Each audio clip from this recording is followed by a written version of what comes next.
zulpon te yo au le vai ki khen lo na si le the ki khen lo na kil kel dang sa ta lo nat le sat ki se ta lo tha sa te le na mun ding su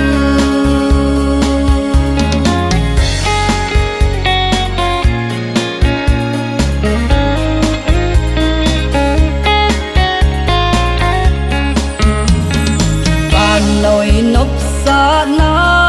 di bitin apungin mi hem hin ko tam pi ase gam hel ta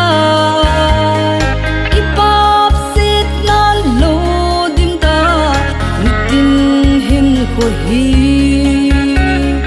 du amna le sit a hi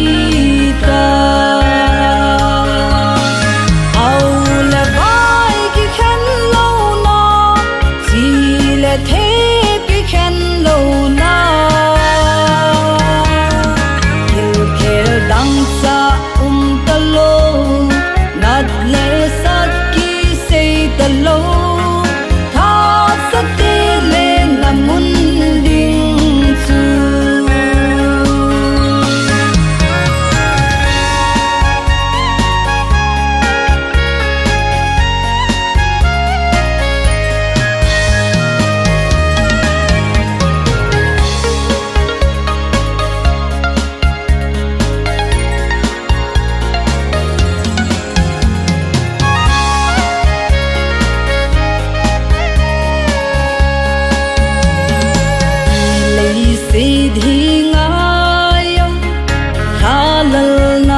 kisi na sang di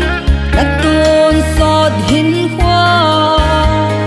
chu ana kisi zong le chun ana ge sang di